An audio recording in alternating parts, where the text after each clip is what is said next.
and welcome to another of Mrs. Patnell's literacy lessons. We have spent the last week and a bit looking at non-fiction books, which can be called information books because they give us lots of information, lots of facts, things that are absolutely true. Okay, there is the thing sometimes with information books, if they're very old, that maybe the facts that we now have learned have changed slightly. So there is that possible issue with information books or non-fiction books. But generally what they say is pretty much true. Okay, so that's how we tell the difference between fiction, which is out of our imaginations, and non-fiction, which are facts, things that are absolutely true.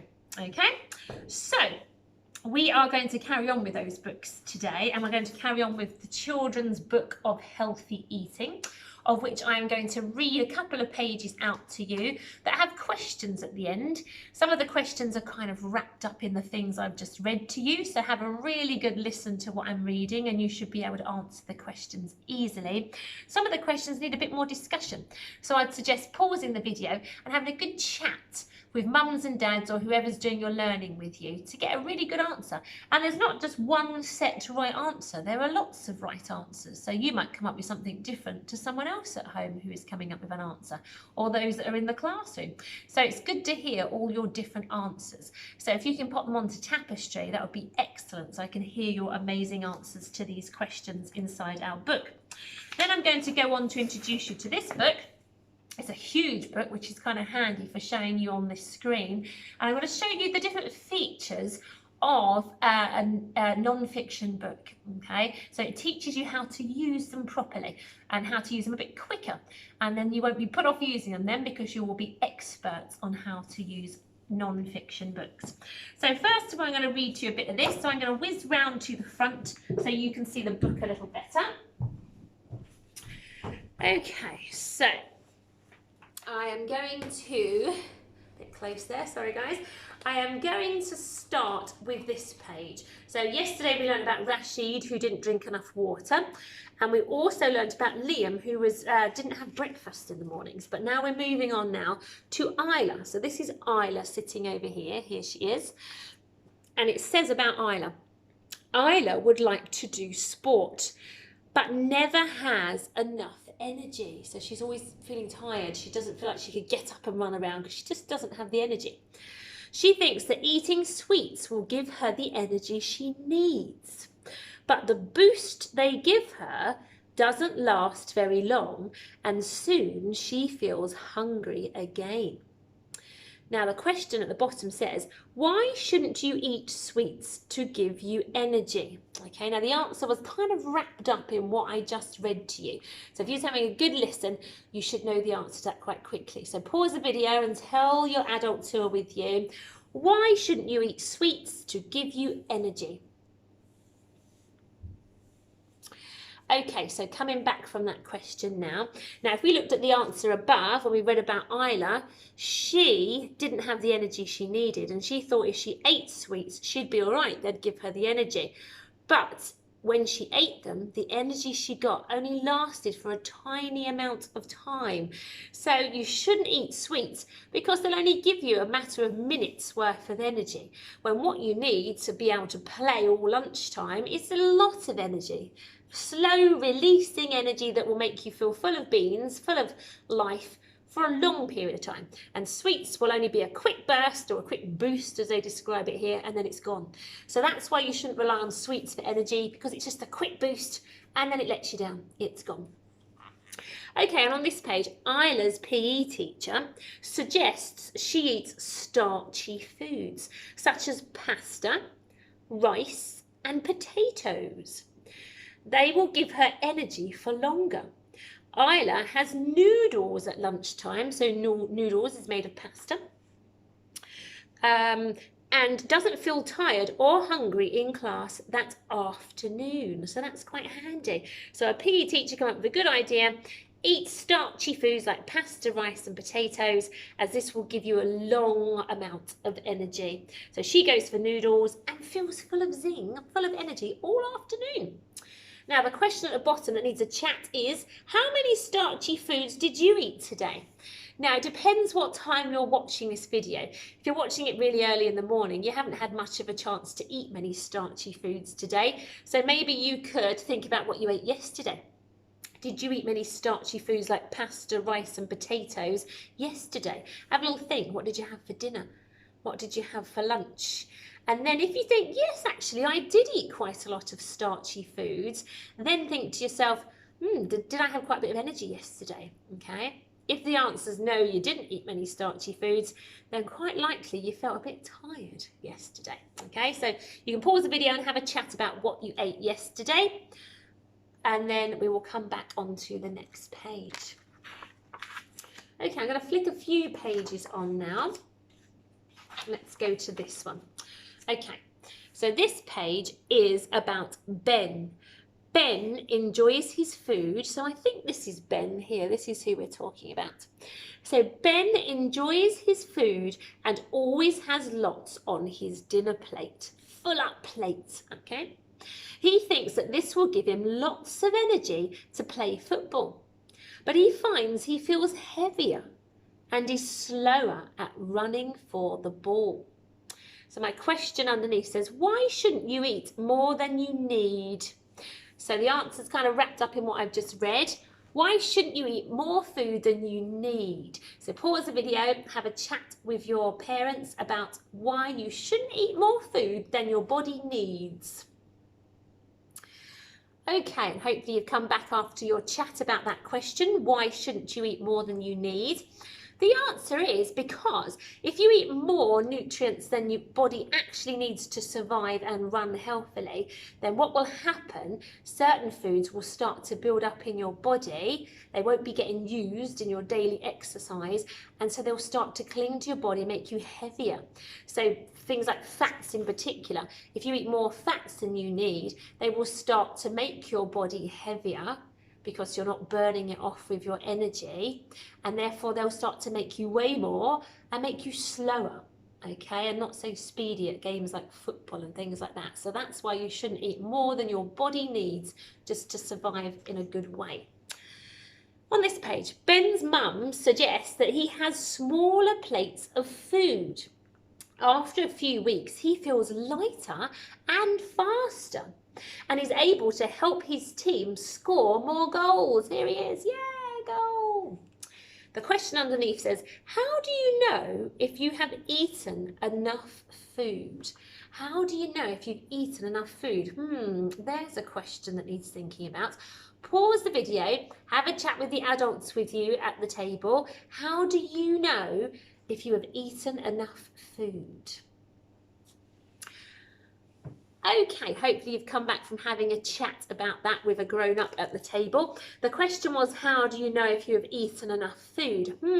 I would say, if I was thinking about this question, if I was eating and I started to feel full, like I didn't need any more, so I didn't have hunger pains at all, and I felt like I was not tired, I had some energy, and I just felt full up, like I didn't want to eat anymore, I was just eating because it was there, then I would probably stop and say, I've had enough.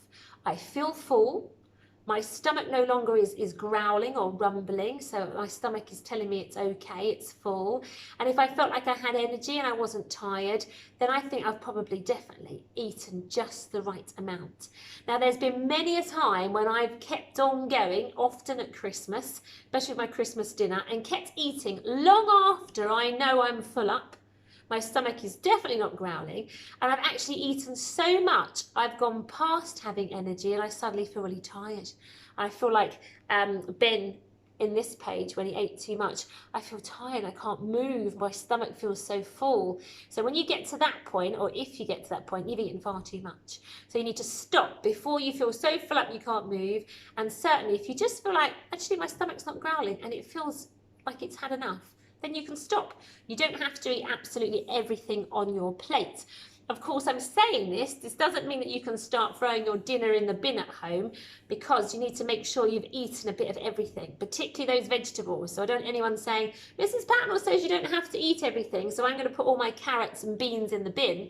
That's not what I'm saying. I'm saying eat a bit of everything on your plate, but if it's too much and you are full, but you've had a bit of everything, then maybe it's time to ask a mum or dad if you don't need the rest, okay? So Liam there, Ben rather, sorry, he has much less on his plate now and he's full of energy. Which is strange, you'd think if you ate more, you'd have more energy, but as we see, it doesn't quite work that way.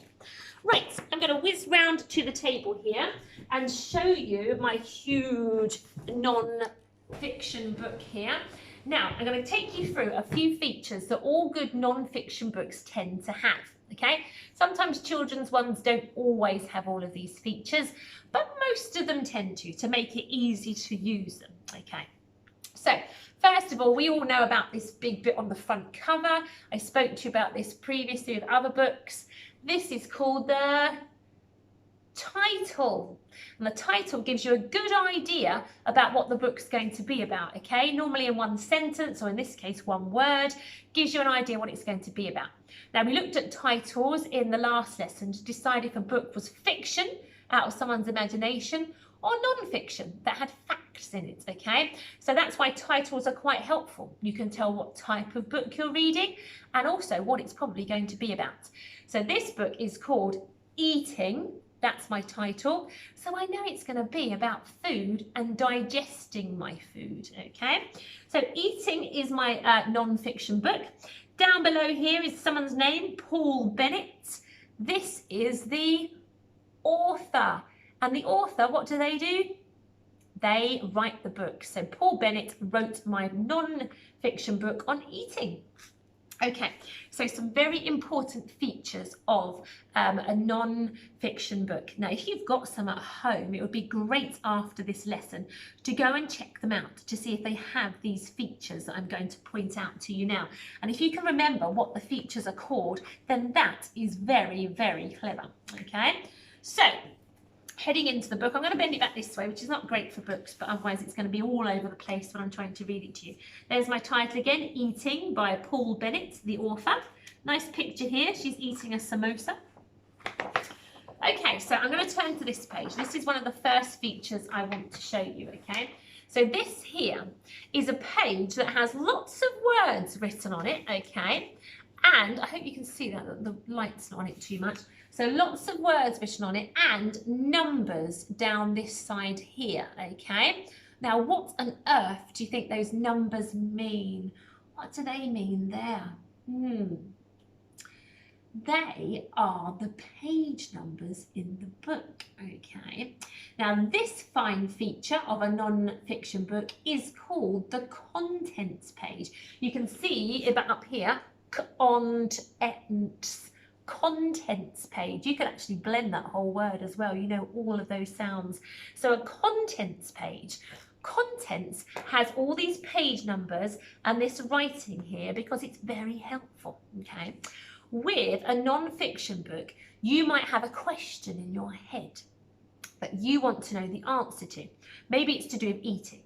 So you've taken this book maybe out of the library or off your bookshelf or at school, and you want a certain question about eating, about digestion, okay? Now, you don't want to necessarily have to read the whole book. It could take a while. So the great thing about a contents page is you can look down all the different things that are included in the books that are written here and find out exactly what page it will tell you about it. And then you can flick to that page number. You don't have to start at page 1 and read page 2 and page 3 and hope to find what you're looking for. You can hop straight to the fact you're after. So for instance, whoops, I'm going to stand here, come a little closer. So if I look down my list of contents, it says here, fatty foods. So if my question that I want to know about is what foods are considered full of fat or fatty foods, because I don't want to end up becoming heavier, a bit like Ben. So I want to stay away from the fatty foods. I do need a bit of fat, remember, but just not lots. So fatty foods, I can see, if I follow across, is on page 12. So if I flick straight to page 12, I shouldn't have to read lots of stuff I'm not interested in. I should be able to find straight away about fatty foods. So I look at the page numbers on the bottom of the pages. You can see here, all good non-fiction books should have the page numbers on to make using the contents that much easier. I'm looking for page 12. Here it is. I'll show you the full spread. So down here, page 12, and I can see that it's all about fatty foods, okay? And I can instantly read on there. Let's have a little read what it says. So it says, I'm just going to bend back my page again. You only need a small amount of fat in your diet to stay healthy. We found that out last week, didn't we? So a little bit of fat, not too much, but it is important to have a little bit. And then if I want to know, my question was, what are foods that are high in fat? Fats are found in foods such as butter, cheese, chocolate and biscuits, okay? So that we've got pictures here. Butter, cheese, chocolate and biscuits are high in fat. So that's kind of answered my question, hasn't it? If I was worried about getting heavy and I don't want to eat the foods that are high in fat, it's told me straight away on page 12 that fats are in cheese, butter, chocolate and biscuits, okay?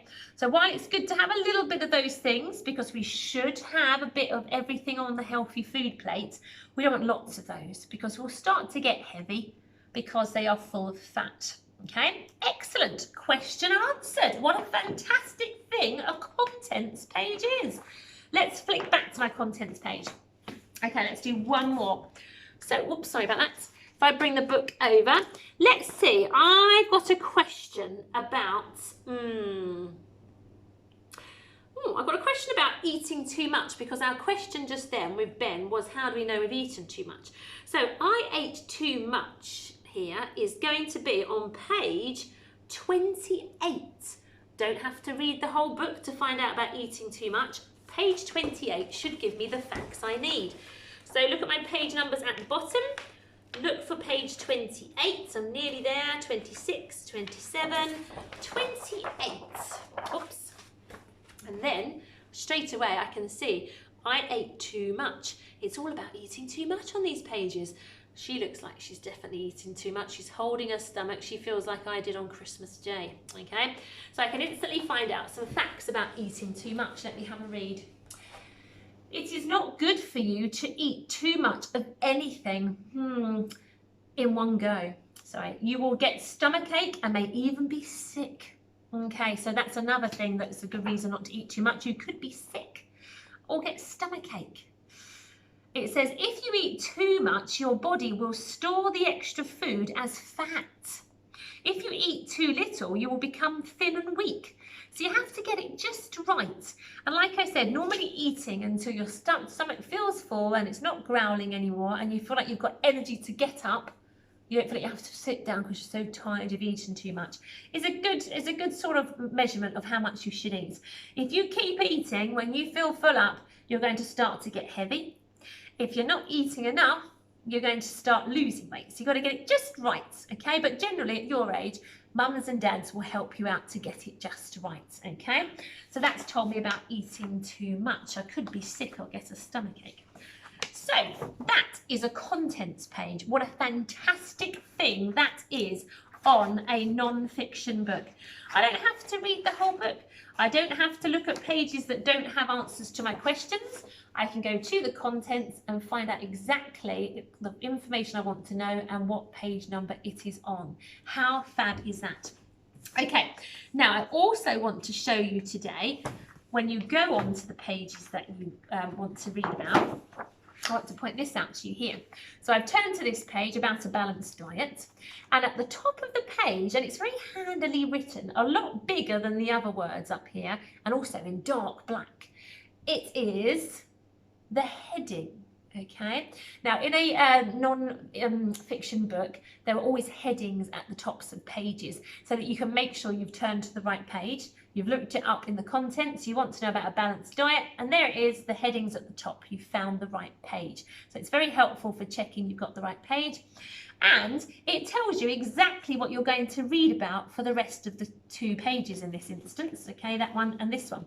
So a heading, so when I read this heading, a balanced diet, I know it's probably not going to tell me necessarily about eating, how I'm going to feel if I eat too much. It's going to tell me about how I should eat a well-balanced diet so I don't feel too full up. So it's very handy at letting you know what the rest of the facts on the page are going to be about, and that is your heading. Okay, so we've had the contents page with the numbers to help you find your page straight away, and now we've got a heading. Okay, it tells you what the rest of that page or pages are going to be about. And last of all, I want to show you this. Now, the contents page tends to be at the front. It was for us. We went past the page with the heading, with the title, and there was the contents page right near the front. Now, at the back, if I go to the back page, this is my last feature I want to show you today.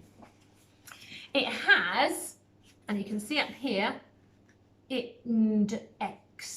index page, all of which you can blend to read as well, which is very helpful.